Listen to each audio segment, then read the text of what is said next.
It started off like any other Sunday morning. The sun was just beginning to rise, casting a soft golden light over my property.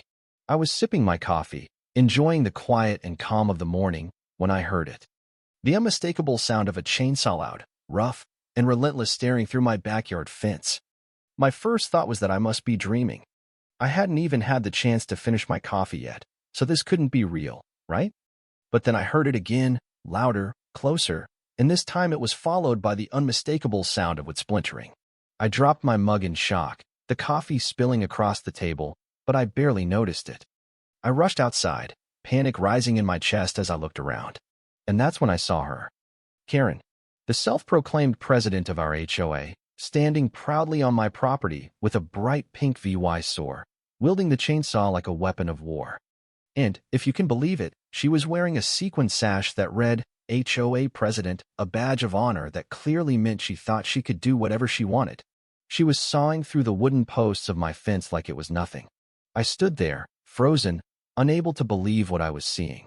The woman from down the street, who had always had a stick up her behind about everyone's lawn, was literally dismantling my property.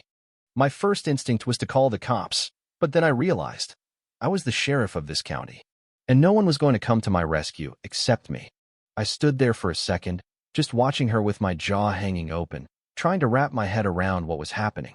It wasn't like I had ever been particularly close to Karen, but she was usually the kind of person who sent passive-aggressive HOA newsletters and glared at everyone for having the wrong color flowers in their garden.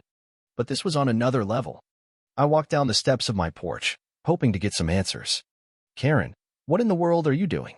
I called out, trying to keep my voice calm. She didn't even look up as she kept sawing away at my fence. Finally, she stopped and turned around, flashing me a grin that could only be described as smug. This land, she said, as though she was addressing a crowd, has been reclaimed for Maplewood Estates, Phase 4. She gestured dramatically, her two Pomeranians following behind her like little furry soldiers. This will be a community spa, say a butterfly garden, a meditation spot for everyone in the neighborhood. I blinked, feeling like I was in the middle of some bad dream. I had never even heard of Maplewood Estates, Phase 4. My property, though, was legally outside the boundaries of the HOA. There was a buffer of trees and a creek that separated my land from the community they were developing, which meant that none of their rules applied to me. And yet here she was, acting like this entire area was fair game. You're trespassing, I said, trying to keep the shock from seeping into my voice. You're destroying my property, and you're setting up a camp in my backyard. I could already feel my blood boiling. But Karen wasn't intimidated. She simply smiled and shrugged like it was no big deal. I sent out a notice in the HOA newsletter, she replied casually. You didn't respond, so that counts as consent, doesn't it? I clenched my fists, trying not to let my temper get the best of me. Karen, I said slowly, which mailbox did you send that to? Because I sure as hell didn't get it. She waved a hand dismissively. That's not the point, she said. You can't gatekeep nature. This is for the community. We're expanding, and this land is going to be a shared space for everyone. It's going to be beautiful. I stared at her for a moment, taking in what she was saying. It was absurd. Everything about it screamed entitlement. She had no idea what she was talking about. My land was legally mine, free from the grasp of the HOA. But here she was, in my backyard, with a chainsaw and a VY sound for a community that didn't exist. I'm going to have to ask you to leave, I said, trying to stay calm. I don't know what you think you're doing, but you're trespassing. This land is mine, and you have no right to be here. She just smiled, oblivious to the situation. I'm not going anywhere. This is going to be a beautiful space for everyone, she said, as she proceeded to unload a generator from the back of her SUV. She set it up next to my barn and started stringing up fairy lights, as if she were preparing for some kind of festival. I couldn't believe it. I pulled out my phone and dialed the sheriff's department not to report her just yet, but to log the incident and create a record of it. I didn't know what I was going to do yet, but I wanted to have everything in writing. Karen saw me on the phone and marched over, demanding to know who I had contacted in the HOA. I told her I had contacted the sheriff's office, and when I showed her my badge, her expression changed only slightly, though. She added suspiciously for a moment before scoffing and saying, You're just saying that because you think I'll have you fined for unsanctioned fencing and agricultural active white ties. I was done. My patience honed over years of dealing with criminals and high-stakes situations, was starting to fray. "If you don't leave right now," I said, "I will have you arrested for trespassing." She scoffed again. "You're bluffing. You won't do anything."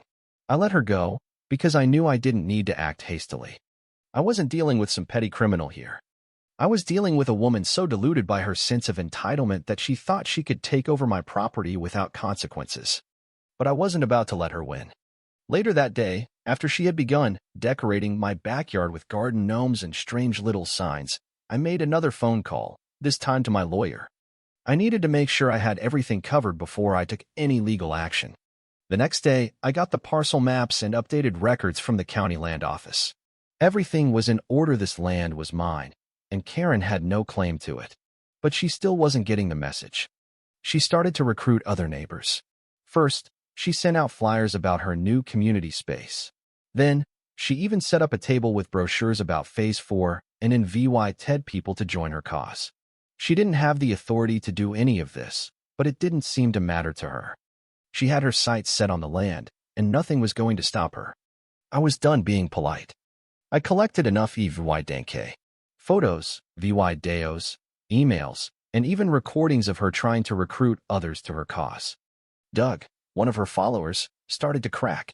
He came to me, apologizing for ever getting involved with her, and handed over USB drives filled with incriminating information, mails, meeting recordings, and even evidence that Karen had been embezzling money from the HOA. By this point, I knew it was time to take action. The court case was coming up, and I was ready. Karen showed up late to the court case, as expected. She was dragging a pink suitcase filled with what she claimed were documents that would prove she was in the right. She started her defense with a monologue about how she was just trying to help the community, to build something beautiful for everyone. It was absurd. She spoke about her vocation and her spiritual connection to the land. I could barely keep my composure as she rambled on, speaking as though she was some kind of prophet. But when the prosecutor stood up and started presenting evidence, everything changed. The footage of Karen cutting through my fence, setting up camp on my property, and organizing her little garden party was undeniable. The photos, the receipts, and the testimonies from Doug and others sealed her fate. Karen tried to interrupt several times, accusing me of hoarding land and being against community progress, but the judge wasn't having it. The evidence was too overwhelming. In the end, Karen was found guilty of trespassing, fraud, and financial misconduct. She was banned from holding any HOA office ever again and was ordered to pay restitution to the neighbors she had defrauded. The best part? She was forced to leave my property immediately. If she ever stepped foot on it again, she would be arrested on the spot.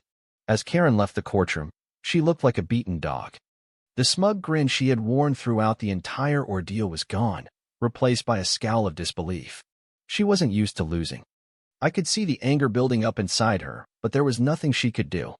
Her trailer was towed later that evening, and my fence was repaired. The community space she had tried to create was gone, replaced by the quiet beauty of my land once again. A week later, the news broke. Karen tried to start a new HOA in a neighboring town, but it didn't take long for local authorities to step in. She had violated her probation by attempting to take over another piece of land.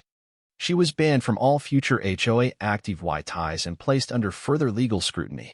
But I wasn't finished yet. Sitting on my porch one evening, I realized something. Karen's delusion had almost destroyed everything I had worked for. But in the end, I stood my ground. I defended what was rightfully mine, and I didn't let her win. The fight had been long and exhausting, but it had taught me a valuable lesson about power, control, and standing up for what's yours. And now, I can finally breathe easy. What would you have done if you were in my shoes? Would you have handled the situation the same way, or would you have reacted differently? Share your thoughts in the comments. I'd love to hear what you think about this crazy ordeal, and if you've ever had to stand up to someone trying to take what's rightfully yours.